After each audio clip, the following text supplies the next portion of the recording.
We shall commence this module by discussing about the portfolio management. The word portfolio management is made of two words, portfolio and management. A portfolio is basically a collection of assets or securities which are so collected together to reduce the risk. The primary idea behind portfolio is diversification. Management is defined as organizing and coordinating activities of enterprise according to policies which are well defined and to achieve of its predefined objectives. So, portfolio management is the process of construction, revision and evaluation of a portfolio. The objective of portfolio management is to build a portfolio which gives a return corresponding to the risk profile of the investor.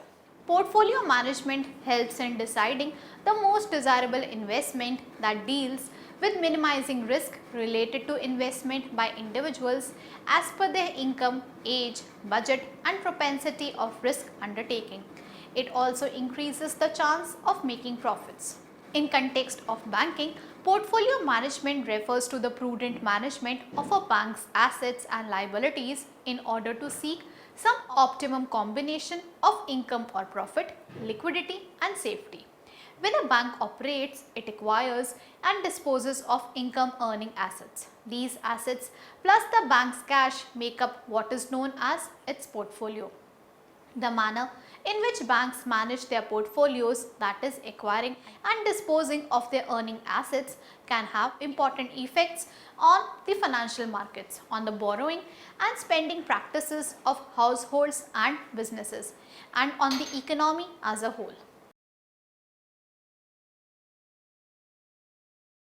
After studying this module, you shall be able to know the objectives of portfolio management of a commercial bank, understand the theories of portfolio management. Let us first understand the objectives of portfolio management. There are mainly three objectives of portfolio management which a wise bank follows: liquidity, safety and income. The three objectives are opposed to each other. To achieve one, the bank will have to sacrifice the other objectives. For example, if the bank seeks high profit, it may have to sacrifice some safety and liquidity. If it seeks more safety and liquidity, it may have to give up some income. We shall discuss these objectives in detail. First is liquidity. A commercial bank requires a higher degree of liquidity in its assets. Assets liquidity can be defined as the certitude and ease with which assets can be converted into the most liquid asset, that is cash. The liabilities of a bank are large in relation to its assets because it holds a small proportion of its assets in cash, but its liabilities are payable on demand at a short notice. Therefore, the bank must hold a sufficiently large proportion of its assets in the form of cash and liquid assets for the purpose of profitability. On the other hand, if liquidity is ignored and earning more becomes focus, it would be catastrophic for it. Thus, in managing its investment portfolio, a bank must strike a balance between the objectives of liquidity and profitability.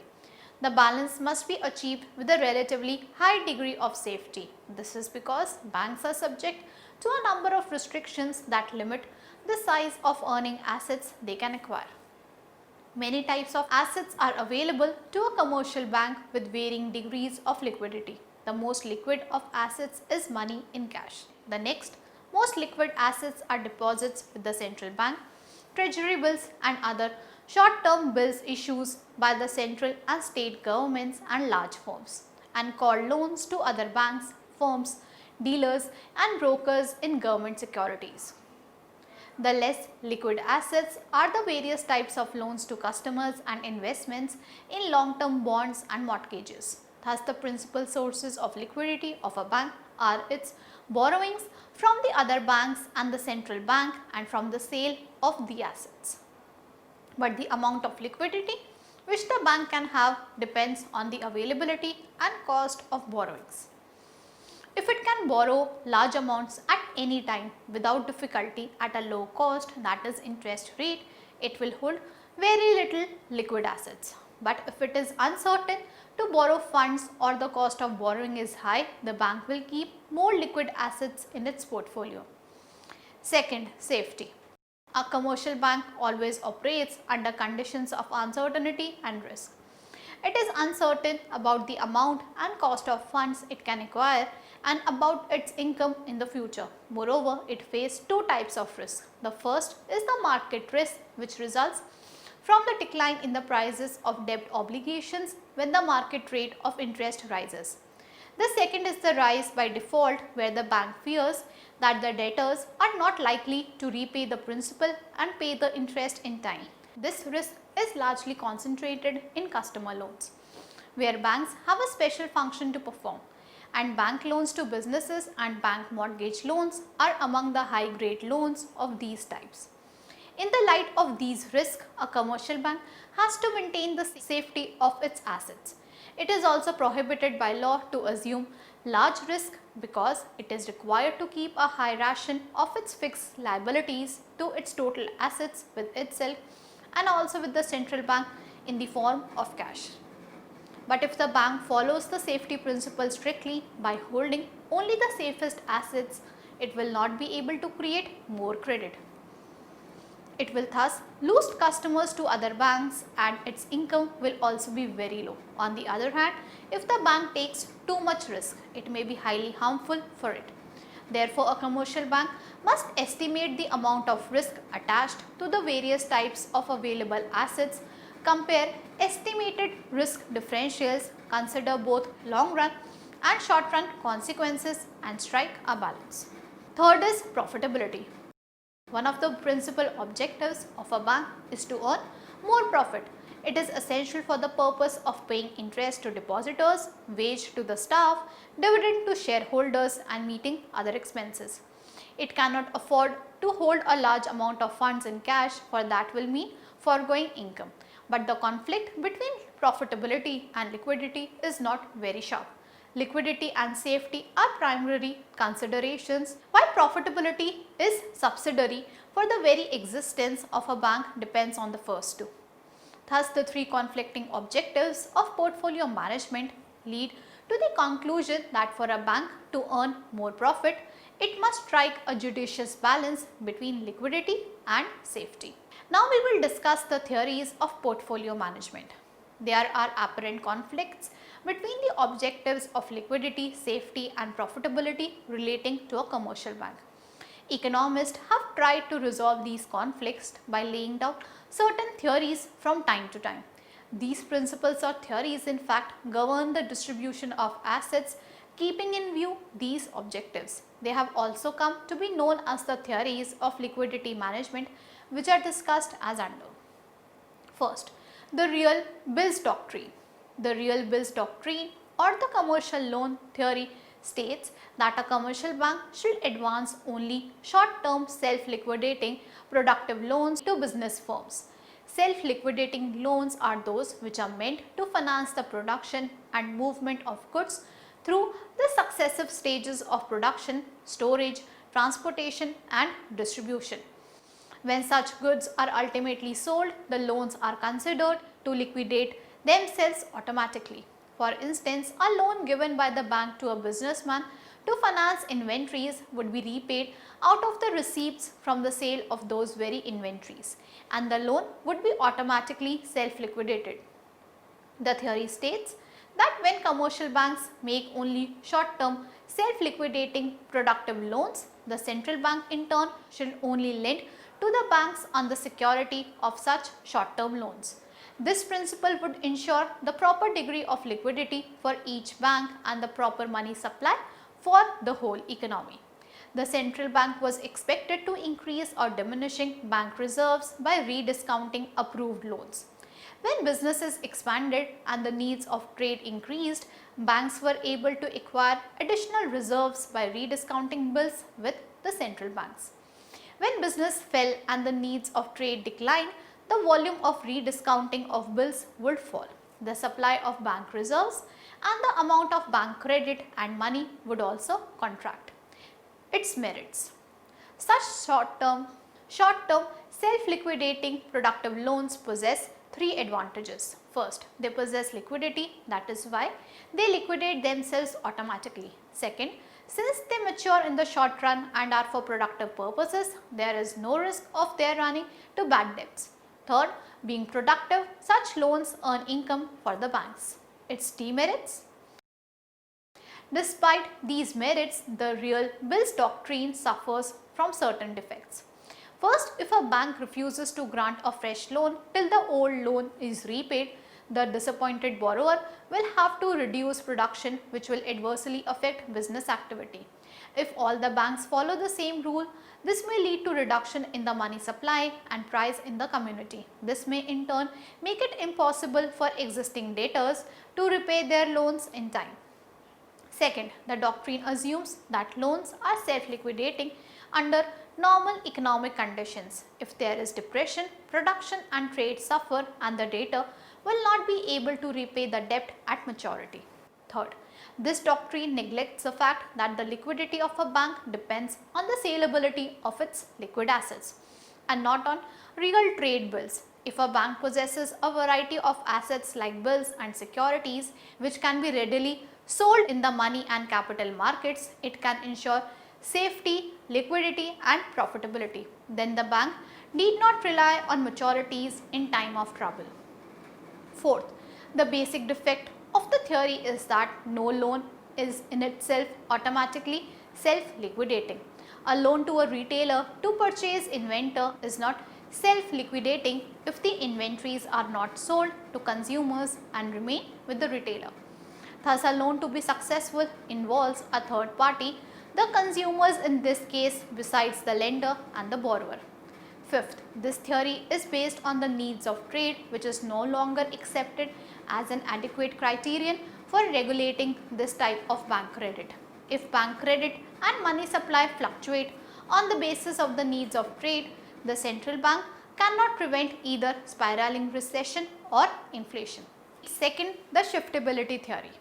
The shiftability theory of bank liquidity was propounded by H.G. Moulton, who asserted that if the commercial banks maintain a substantial amount of assets that can be shifted on to the other banks for cash without material loss in case of necessity, then there is no need to rely on maturities. According to this view, an asset to be perfectly shiftable must be immediately transferable without capital loss when the need for liquidity arises.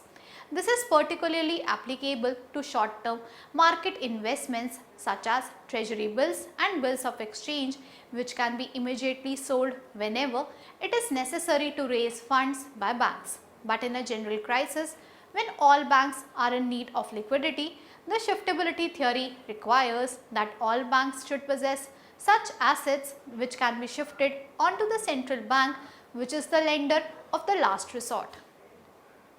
This theory has certain elements of truth. Banks now accept sound assets which can be shifted on to other banks. Shares and debentures of large companies are accepted as liquid assets along with treasury bills and bills of exchange. This has encouraged term lending by banks. Its demerits. But it has its weakness. First, mere shiftability of assets does not provide liquidity to the banking system. It entirely depends upon the economic circumstances. Second, the shiftability theory ignores the fact that in times of acute depression, the shares and debentures cannot be shifted onto others by the banks. In such a situation, there are no buyers and all who possess them want to sell them. Third, a single bank may have shiftable assets in sufficient quantities, but if it tries to sell them when there is a run on the bank, it may adversely affect the entire banking system. If all the banks simultaneously start shifting their assets, it would have disastrous effects on both the lenders and borrowers. The third is the anticipated income theory. The anticipated income theory was developed by H.V. Prochanow in 1944 on the basis of the practice of extending term loans by the US commercial banks. According to this theory, regardless of the nature and character of a borrower's business, the bank plans the liquidation of a term loan from the anticipated income of the borrower. A term loan is for a period exceeding 1 year and exceeding to less than 5 years. It is granted against the hypothecation of machinery, stock and even immovable property. The bank puts restrictions on the financial activities of the borrower while granting this loan. At the time of granting a loan, the bank takes into consideration not only the security but anticipated earnings of the borrower. Thus, a loan by the bank gets repaid out of the future income of the borrower in installments instead of in a lump sum at the maturity of the loan. Its merits.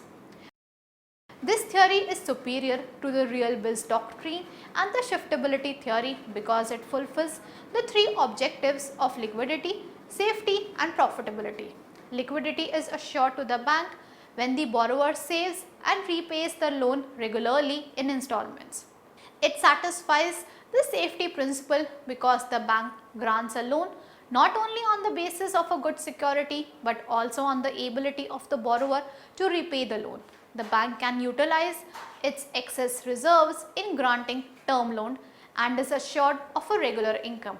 Lastly, the term loan is highly beneficial for the business community which gets funds for medium terms.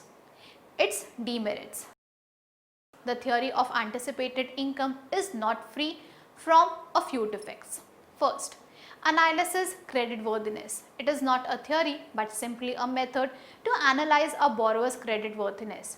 It gives the bank criteria for evaluating the potential of a borrower to successfully repay a loan on time. Second, fails to meet emergency cash needs. Repayment of loans in installments to the bank no doubt provides a regular stream of liquidity, but they fail to meet emergency needs of the lender bank. Fourth, the liabilities management theory. This theory was developed in the 1960s. According to this theory, there is no need for banks to grant self-liquidating loans and keep liquid assets because they can borrow reserve money in the money market in case of need. A bank can acquire reserves by creating additional liabilities against itself from different sources. These sources include the issuing of time certificates of deposit, borrowing from the central banks, raising of capital funds by issuing shares and by plowing back of profits. We discuss these sources of bank funds briefly. A. Time certificates of deposits. These are the source of reserve money for a commercial bank in the USA. Time certificates of deposits are of different maturities ranging from 90 days to less than 12 months. They are negotiable in the money market, so a bank can have access to liquidity by selling them in the money market. But there are two limitations. First, if during a boom the interest rate structure in the money market is higher, then the ceiling rate set by the central bank, time deposit certificates cannot be sold in the market. Second, they are not a dependable source of funds for the commercial banks. Bigger commercial banks are at an advantage in selling these certificates because they have large certificates which they can afford to sell at even low interest rates. So, the smaller banks are at a disadvantage in this respect. B. Borrowing from other commercial banks. A bank may create additional liabilities by borrowing from other banks having excess reserves. But such borrowings are only for a very short duration, for a day or week at the most. The interest rate of such borrowings depends upon the prevailing rate in the money market, but borrowings from other banks are only possible during normal economic conditions. In abnormal times, no bank can afford to lend to others. C. Borrowing from the central bank. Banks also create liabilities on themselves by borrowing from the central bank of the country. They borrow to meet their liquidity needs for short term and by discounting bills from the central bank. But such borrowings are relatively costlier than borrowings from other sources. D. Raising capital funds. Commercial banks acquire funds by issuing fresh shares or debentures. But the availability of funds through these sources depends on the amount of dividend or interest rate which the bank is prepared to pay. Usually the banks are not in a position to pay rates higher than paid by manufacturing and trading companies. So they are not able to get sufficient funds from these sources. E. Plowing back profits. Another source of liquid funds for a commercial bank is the plowing back of its profits. But how much it can get from this source will depend upon its rate of profit and its dividend policy. It is the larger banks that can depend on these sources rather than the smaller banks. Let us now summarize the module. The word portfolio management is made of two words, portfolio and management. A portfolio is basically a collection of assets or securities which are so collected together to reduce the risk. There are mainly three objectives of portfolio management which a wise bank follows: liquidity, safety and income. The different theories of portfolio management are the real bill doctrine, the shiftability theory, the anticipated income theory, the liabilities management theory, and its sources of bank funds are time certificates of deposits, borrowings from other commercial banks, borrowing from the central bank, raising capital funds and plowing back profits.